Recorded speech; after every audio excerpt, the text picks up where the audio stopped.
আসসালামু আলাইকুম। হাসান খালেদ, সভাপতি, বাংলাদেশ তৃণমূল পার্টি, আপনাদের সাথে। দর্শক শ্রোতা, আজকে আপনাদের সাথে একটা কথা বলবো। এটা আপনারা সবাই জানেন, আমরাও জানি, এখন আর গোপন নাই। আমেরিকার সাথে যে অন্তর্বর্তী সরকার গোপন বাণিজ্য চুক্তি করে গেছে, সেই বিষয়টা নিয়ে, এবং ওই সময় একটা প্রতিরক্ষা চুক্তির ব্যাপারে তারা ঐক্যমতে পৌঁছেছিল, ওই চুক্তিটা করার ব্যাপার। বাণিজ্য এই উভয় চুক্তি বিএনপি এবং জামাত সম্মতি দিয়েছে। এই বিষয়টাও এখন প্রকাশ্য চলে আসছে। তো এটা নিয়ে কথা, এখন দৌড়ঝাঁপ শুরু হয়েছে।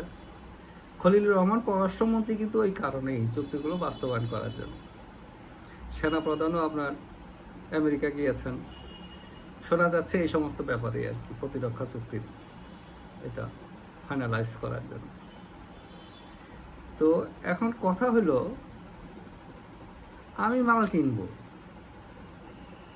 আমার চুক্তি করে মাল কিনতে হবে কেন? আমি পকেটে টাকা নিয়ে দোকানে দোকানে যাব, যেটা ভালো মনে হবে, পট্টা মনে হবে, আমি সেটা কিনবো। আর এই যে বাণিজ্য যে চুক্তি হয়েছে, সেটা তারা আমাদেরকে বাধ্য করবে। এই চুক্তি যদি এই সরকার বাতিল না করে, আমাদেরকে বাধ্য করবে তাদের পণ্য আমাদেরকে কিনতে। আমরা এই চুক্তিটা করলাম কেন? আমরা কোথায় থেকে কিনবো? আমার যেখানে কস্ট অপরচুনিটি আছে, আমি তো সেইখান থেকেই পণ্য কিনবো। আমাদের একটা বাইন্ডিংস আছে আমেরিকার সাথে, শুধুমাত্র একটা বাইন্ডিংস, সেটা হলো গার্মেন্টস এক্সপোর্ট। তো ঠিক আছে, গার্মেন্টস এক্সপোর্টের যে কটনটা লাগে, আমরা সেটা ওইখান থেকে নিয়ে আসবো, অসুবিধা নাই। কম্পিটিটিভ প্রাইসে যদি পাই, সহনশীল প্রাইসে যদি পাই, তাহলে আমরা সেখান থেকে নিয়ে আসবো, আমাদের তো কোনো সমস্যা নাই। যেহেতু আমরা ওদের কাছে এক্সপোর্ট করি, ওরাও আমাদের কাছে এক্সপোর্ট করুক।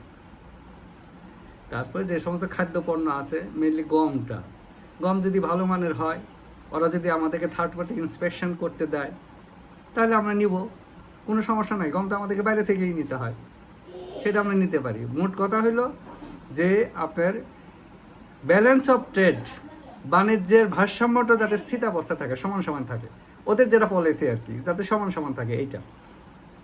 এখন এদের পলিসিটা হইলো যে আমাদেরকে বাধ্য করবে, যেটা ইন্ডিয়ার সাথে কিন্তু পায় নাই, আমাদেরকে বাধ্য করবে এগুলো কেনার জন্য। আর সবচেয়ে বড় কথা, না, চুক্তি যখন এটা বাস্তবায়ন হয়ে যাবে, তখন অন্য কোনো দেশ থেকে আমরা কিনতেও পারবো না। আমেরিকার যে যে পণ্য আছে, সেই সমস্ত পণ্যগুলো আমরা অন্য কোনো দেশ থেকে কিনতেও পারবো না। যদি পোষাইতে না পারি, সেক্ষেত্রে ওরা রিকমেন্ড করবে অন্য কোন দেশ থেকে কিনতে হবে। তাহলে এই চুক্তিতে আমি কী জন্য যাবো? এটা একটা পাগলের চুক্তি না? শুধুমাত্র ক্ষমতার লোভে বিএনপি জামাত এই কাজটা করছে। তো কাজেই এই চুক্তি আমাদের জন্য গলার ফাঁস। আর প্রতিরক্ষা চুক্তি, এই যে আজকে ফ্যামিলি কার্ড দিতেছেন, প্রতিরক্ষা চুক্তি করলে টাকা পাবেন কোথায়? আইএমএফ থেকে ঋণ করায় হলেও আর অস্ত্র কেনাবে। তো তখন ওটারই ইন্টারেস্ট দিবেন, প্রিন্সিপাল দিবেন, না কার্ডে টাকা দিবেন? এটা কিন্তু পারবেন না। এই যে শেখ হাসিনা যেটা আপনার করে গেছিল, আশ্রয়ণ প্রকল্প, মানুষের ঘর দিছিল, এই যে সামাজিক সুরক্ষা, সমাজ কল্যাণের যে সমস্ত বেনিফিটগুলো দিচ্ছিল, এগুলো একটিও দিতে পারবেন না। এত বড় বাজেট শেখ হাসিনা করে গেছে, আপনারা তো এই বাজেটই বোঝেন নাই। শেখ হাসিনা দেশটাকে কোন জায়গায় রেখে গেছে সেটা আপনি স্টাডি করতে পারেন নাই, সেটা রিডই করতে পারেন নাই। আপনারা শুরু কোথায় থেকে করবেন? এই সরকার কোথায় থেকে শুরু করবে? তাদের তো পড়াশোনা করতে হবে। এই যে ভ্যাকসিন সংকট তো দেখছেন, আমরা দেখছি ইউনূস ক্ষমতায় আসার পরে ইউনূস ক্ষমতা কীভাবে টেন্ডারগুলোকে লাথি মেরে শেষ করে, ফাইনালাইজ করা টেন্ডার বাতিল করে দিছে। যদি সেই সময়ের টেন্ডারগুলো যদি না হয়তো, এই বাংলাদেশে ভেন্টিলেটরের অভাব থাকতো না। এই বাংলাদেশে আপনি কিডনি ডায়ালিসিস, যেটা মানুষ এখন ভুগতেছে, প্রত্যেক জেলায় জেলায় হয়ে যেত। জেলা হসপিটালগুলোতে কিডনি ডায়ালিসিস থাকতো। অনেক আপলিফ্ট করছিল স্বাস্থ্য খাত, অনেক আপলিফ্ট করছিল। খালি তো একজন মানুষকে দোষ দিলেই হবে না, দোষে গুণেই মানুষ। তার শেখ হাসিনার একটাই দোষ ছিল, সে তিনটে ভোট নষ্ট করে ফেলছিল আমাদের। এই জন্য আমাদের ক্ষোভ ছিল, অন্য কোনো কাজে তো আমাদের ক্ষোভ ছিল না। অন্যগুলো সবগুলোই সে জনগণের জন্য কাজ করছে, দেশের জন্য কাজ করছে। তো কাজেই এই সরকার এখন একটা বার্নিং পয়েন্টে আছে।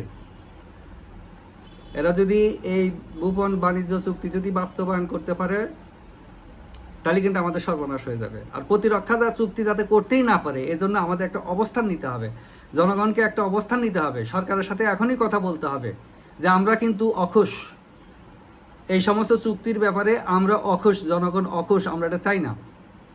কারণ এই আমেরিকা আমাদেরকে খুব জ্বালাইছে। আমেরিকা 71 সালে আমাদের বিরুদ্ধে ছিল। আমেরিকা নিয়ে আরও কথা বলবো পরে। ওরা এগুলো এখন, আর এই যে বলেন যে এই আওয়ামী লীগের উপরে আমাদের গণতান্ত্রিক পরিবেশ তৈরি করার জন্য আওয়ামী লীগের উপরে নিষেধাজ্ঞা তুলে নেব, ওটা আমেরিকাই করাইছে, যাতে এই আওয়ামী লীগ যাতে না আসতে পারে। একমাত্র বাধা আওয়ামী লীগই দিতে পারে, আর কেউ দিতে পারবে না। এই সময় চলে আসতেছে, দেখবেন মানুষ কাঁদবে, চোখের পানি ফেলবে। এরা যে অবস্থা শুরু করছে, এটা বাঙালিতে দেখার মতো আর কেউ থাকবে না। বাঙালিকে দেখার মতো আর কেউ থাকবে না। কেন তো সম্মতি দিয়েছে, আপনারা জানেন, এই দুই দল বিএনপি এবং জামাত এই চুক্তি করার জন্য সম্মতি দিয়েছে। এদের কাছ থেকে আর কি আশা করতে পারেন? এখন আমরা সরকারকে চাচ্ছি সাপোর্ট দিয়ে যেতে, যাতে সরকার দেশের ক্ষতি না করে ফেলতে পারে, দেশের ক্ষতি যাতে না করে। কিন্তু এই সরকারে তো কোনো বিজ্ঞ লোক আমি দেখতেছি না। আমাদের ভয়টা এখন ওই জায়গায়, সরকারের কোনো বিজ্ঞ লোক নাই।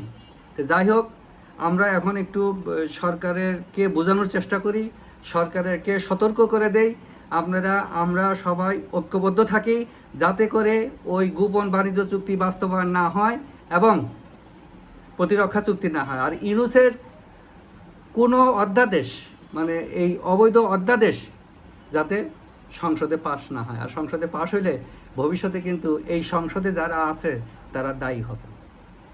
এটা মানবিক কারণে আপনাদেরকে পরামর্শ দিলাম। নিজেরা ঝুঁকির মধ্যে না থেকে নিজেরা বাঁচার চেষ্টা করেন, সেফ থাকেন। আপনি পার্লামেন্টে আইন পাশ করেন, এই অধ্যাদেশই ওইখানে পাশ করাতে হবে, অ্যাপ্রুভ করাতে হবে তা না। ওইখানে যা আছে আইনগুলো যদি আপনাদের ভালো লাগে, আপনার বিল আকারে এনে পাশ করেন, সেটা তো কোনো সমস্যা নাই। কিন্তু অবৈধ কিছু করার চেষ্টা করবেন না, কারণ বড় একটা দলকে বাইরে রেখে নির্বাচন করা হয়েছে। এটা কিন্তু ভবিষ্যতে কথা বলবে, ভবিষ্যতে খুব কথা বলবে। এটা এই আওয়ামী লীগ 5 কিংবা 10% সমর্থনের দল না। এখন এই বর্তমান অবস্থায় এটা 60% সমর্থনের দল। কি করে একে শেষ করবেন? তো কাজে খুবই সতর্ক না। আমরা সরকারকে পরামর্শ দিই, অ্যাটলিস্ট আমেরিকার ফাঁদে পা দিয়েন না। আমেরিকার ফাঁদে পা না দিয়ে আমরা দেশের জন্য কাজ করি, দেশের স্বার্থের বাইরে কোনো কাজ না করি, গণতন্ত্রের জন্য আমরা কাজ করি। বাংলাদেশ তৃণমূল পার্টি চায় এই সরকার গণতন্ত্রকে এগিয়ে নিয়ে যাব। যে যেখানে থাকি সুস্থ থাকি, নিরাপদ থাকি। ধন্যবাদ সবাইকে।